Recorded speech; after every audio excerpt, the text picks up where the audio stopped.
Donc là, on est sur l'exercice 4 du chapitre 6 et on a le modèle log-lin suivant, hein, où le revenu dépend de plusieurs variables. Et on a admis qu'il y a une interaction entre l'éducation et l'éducation des parents. Et la première question, ça nous demande de démontrer que l'effet marginal de l'éducation sur le revenu, sur la transformation logarithmique du revenu, est donné par bêta 1 plus bêta 2 fois l'éducation des parents. Donc, on a juste à prendre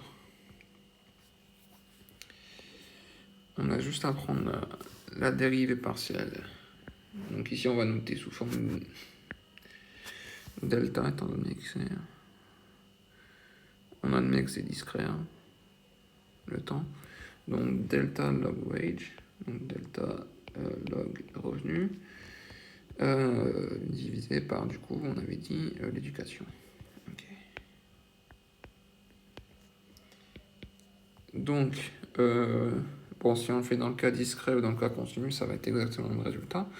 Donc je vais faire dans le cas continu, étant donné que ça va beaucoup plus vite. Donc, la dérivée par rapport à l'éducation, ici on a bêta 1.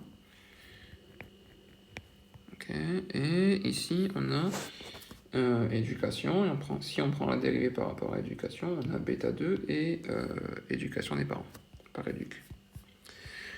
Et donc on retrouve bien plus bêta 2, éducation des parents. Donc c'est bien ce qui nous était demandé. Hein. Et quel signe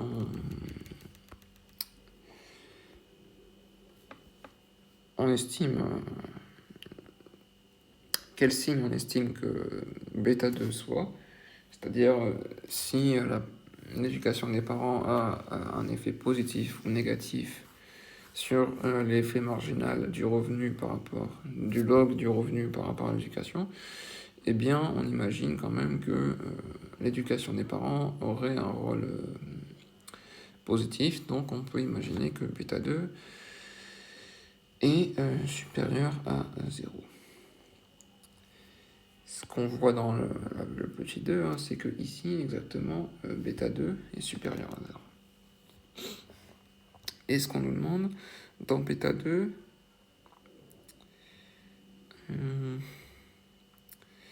on nous demande d'interpréter le coefficient sur le terme avec interaction, donc celui-là.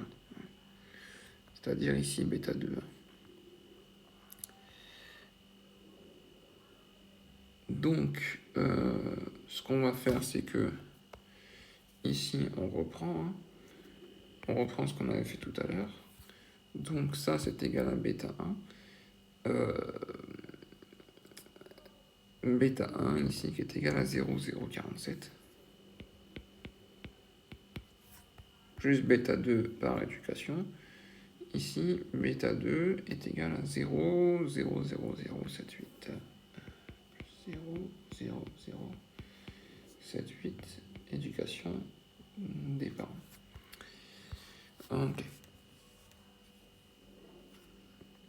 Et on nous dit, par exemple, pour aider à l'interprétation, c'est-à-dire faire l'hypothèse que éducation des parents égale 32. Donc, 0,047 plus 0,078 fois 32, qui est, je le répète, cet effet ici,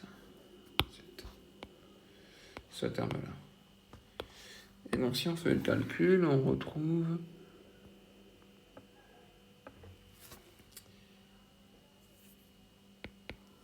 0,07196. Donc, si l'éducation des parents arrive à 32 ans, donc si le nombre d'années d'éducation des parents est de 32, le retour total de l'éducation d'un individu est en moyenne de 0,072. Donc c'est-à-dire que si on fait l'hypothèse que les deux parents au total ont étudié pendant 32 ans, eh bien, si l'individu étudie un an de plus, eh bien, en moyenne, sur la période, eh bien, une année en plus d'éducation va rapporter une augmentation de 7,2% du salaire en moyenne. Voilà, donc ça c'était pour la partie 2. Et pour la partie 3, on a rajouté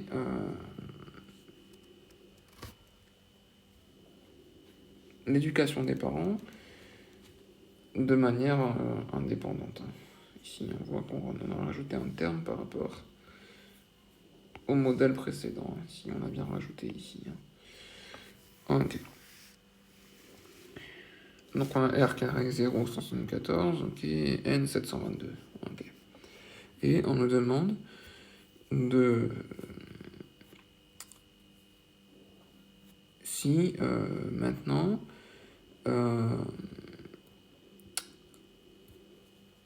l'effet du revenu sur l'effet marginal de l'éducation sur le revenu dépend maintenant positivement de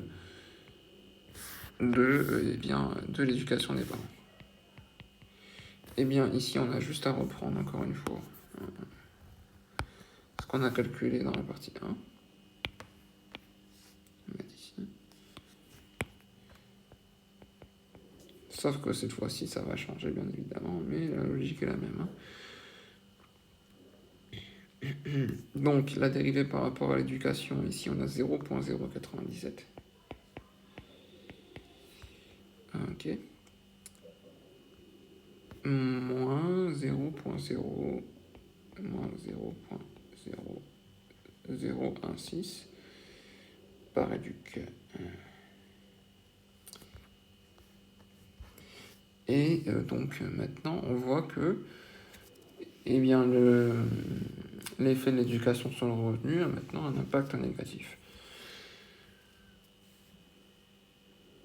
Ce qui est louche, je dirais. Donc oui, maintenant on nous demande de tester l'hypothèse que eh bien, le retour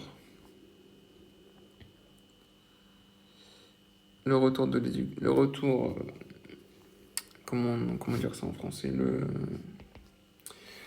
que l'impact du revenu que l'impact de l'éducation sur le niveau du revenu est égal à 0. Donc ça c'est l'hypothèse H0, l'hypothèse H0, l'hypothèse de départ, qui est que le retour de l'éducation sur le revenu est égal à 0. Donc ce qu'on va faire du coup, c'est qu'on va tester ce paramètre-là.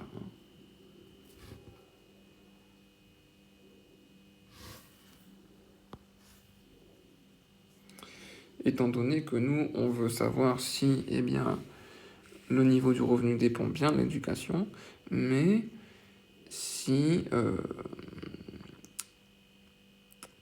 l'éducation, en fait, comment dire, que si cette relation-là entre le revenu et l'éducation, elle dépend ou non de l'éducation des parents. Donc, eh bien, là, ce qu'il faut tester, c'est le terme avec interaction, pour savoir s'il y a dépendance ou indépendance ou non. Donc, H0, c'est que, donc ici c'est bêta 3, que bêta 3 égale 0. Et du coup, l'hypothèse alternative, c'est que bêta 3 est différent de 0. Donc pour ça, on fait un test T. Donc le test, on va le prendre, comme là le paramètre est négatif, on va le prendre en valeur absolue, c'est plus facile pour l'interprétation. Ok. Donc l'hypothèse, bêta 3, donc de l'hypothèse H0 c'est 0, donc moins 0. Et la valeur ici est de 0,0016. Donc ici, j'ai mis 0.016 et non pas moins 0.0016 parce que j'ai pris le module, la valeur absolue. Pour l'interprétation, je trouve ça plus simple, mais l'idée est exactement la même. Et on divise par son écart type, qui est de 0.0012. Et si on fait le calcul, normalement, on trouve approximativement 1.33. Et la pi-value, elle nous est donnée, donc on peut la calculer avec des tables, hein. Elle est de 0,18, ce qui est bien évidemment supérieur à alpha, donc ce qui implique que, eh bien, on ne peut pas rejeter. Ça implique que si on a une distribution comme ça ici, eh bien, nous on est ici, et la zone de rejection, de refus, de rejet de H0, elle est ici. Et nous on est ici, étant donné que la pi-value c'est l'air en dessous ici, hein. L'air est plus grande que ça, donc le terme est ici, et c'est dans la zone de non-réjection. Donc on ne rejette pas H0. Donc on peut dire que l'éducation des parents, en fait, elle n'a pas vraiment un effet statistiquement significatif sur l'impact de l'éducation sur le revenu. Voilà. Donc bêta 3 est égal à 0 à 95% de confiance, niveau de confiance. Voilà. Donc voilà.